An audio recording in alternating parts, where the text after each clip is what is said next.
Hey, Jamar Squad, how ya doing today? Today we got another banger. Today, today we are reacting to scary stories or scary stories animations. This is the first reacting to animations video. I know I did TikTok videos. I did the first and the second. But now we're gonna do scary animations. If y'all wanna future say making more animations, just leave a like, comment, and subscribe to the channel, and let me know what y'all wanna see next. Cause this could be scary. So let's see this. The doorbell rang at 2:47 a.m. on Halloween night. I know because I checked my phone, thinking it was some drunk idiots pulling pranks. I swear, I was ready to report them this time, but when I looked through the peephole, my heart nearly stopped. He was standing on my porch, smiling that warm smile I hadn't seen in over a month. I yanked the door open and threw my arms around him. Dad! What are you doing here? Why didn't you call? I just missed my baby girl, he said, hugging me, but his skin felt cold through the jacket. And when I pulled away, I noticed how pale he looked. He was nearly gray. Are you feeling okay? You look... I'm fine, sweetheart. Just tired from the long drive. How about we make some of that mac and cheese you used to love? We spent the next hour in the kitchen, laughing and talking. Dad told me all about fresh investments, Mom's garden, and roasted my ex-boyfriend like he had personally offended him, which he did. But even through the normalcy, I could feel it in the air. Something was off about him. Dad kept glancing towards the windows, and every time a car drove by, his whole body would tense up. Dad, seriously, what's wrong? You're acting weird. There's nothing wrong, Princess. Suddenly, the doorbell went off. Dad's face went white as a sheet, like someone had drained all the blood from his body. Don't answer that, he said, before I could step down from the stool. What? Why not? It's probably some drunk... Whoever's out there wants to hurt you bad. Don't go near that door, Camilla. The doorbell rang again, and this time it didn't stop ringing. Suddenly, there was pounding and rattling, as if someone was trying to pull the door off its hinges. Whoever it was, they were extremely desperate to get in. Dad? Lay low! I'm calling the cops! They won't make it in time. Go to the basement, now! What? I'm not leaving you alone to... Before I could finish the sentence, the living room window exploded. Glass shards flew everywhere as this guy in a torn hoodie climbed through, holding a crowbar that caught the light like a blade. His eyes were wild, darting around the room like a cornered animal. Nobody moves! He screamed, waving the crowbar. I just need a place to hide!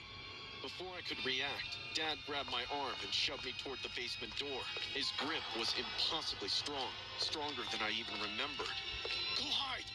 He pushed me so hard I stumbled down the first few steps. The basement door slammed shut behind me, and I heard the loud click.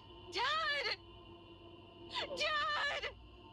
I pounded on the door, but it wouldn't budge. What happened next was the worst 20 minutes of my life. I lay slumped against the door, listening to hell break loose above me. Furniture crashed against walls.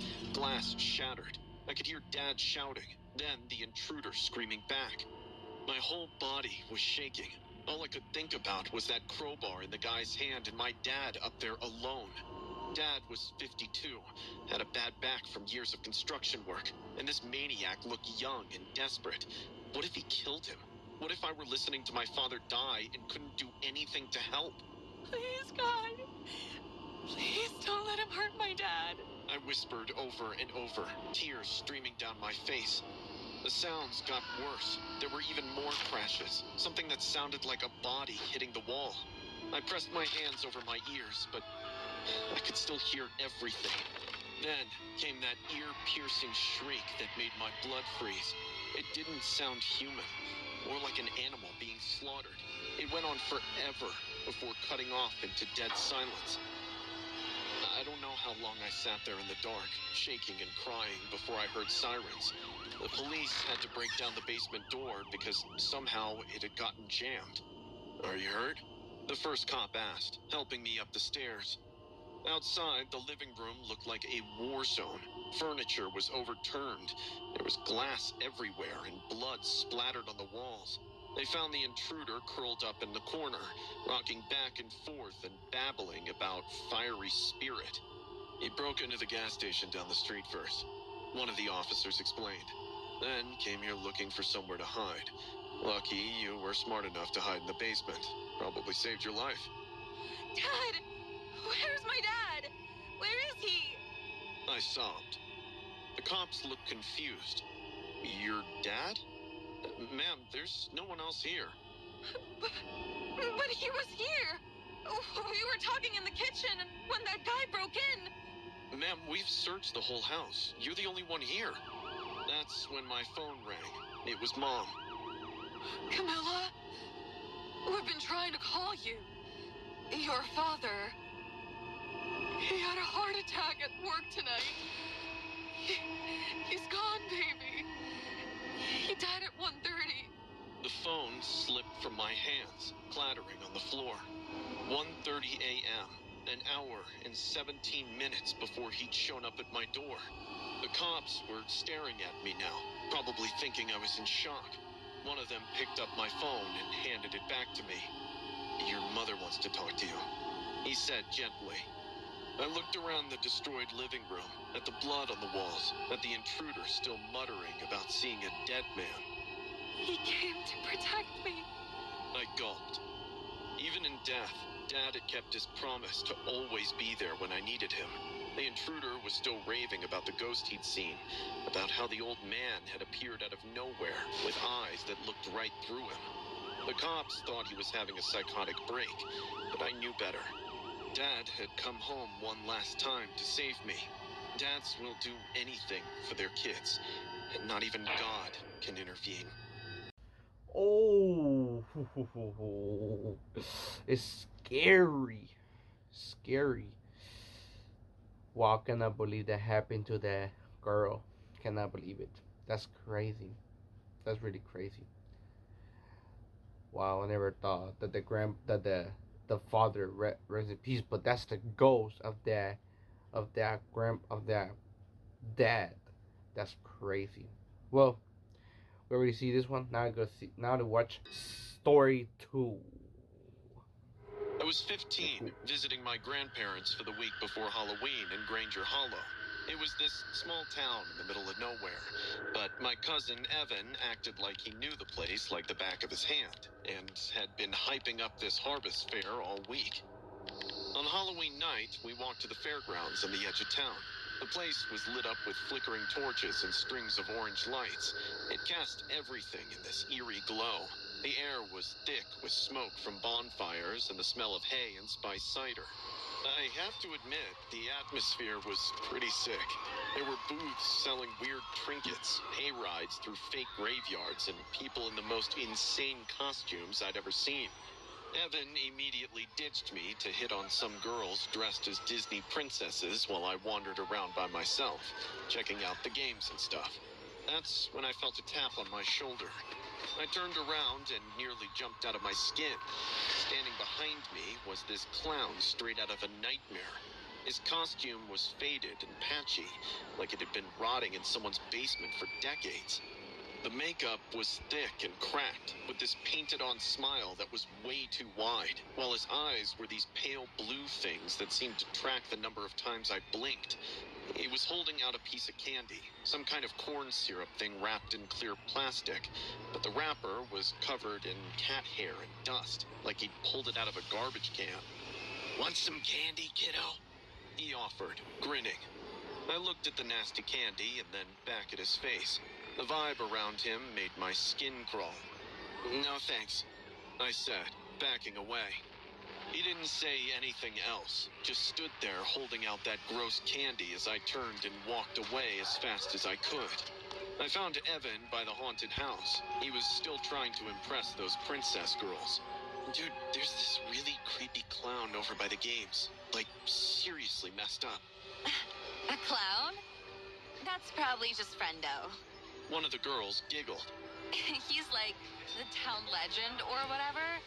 Used to be the mascot of this syrup factory that closed down years ago.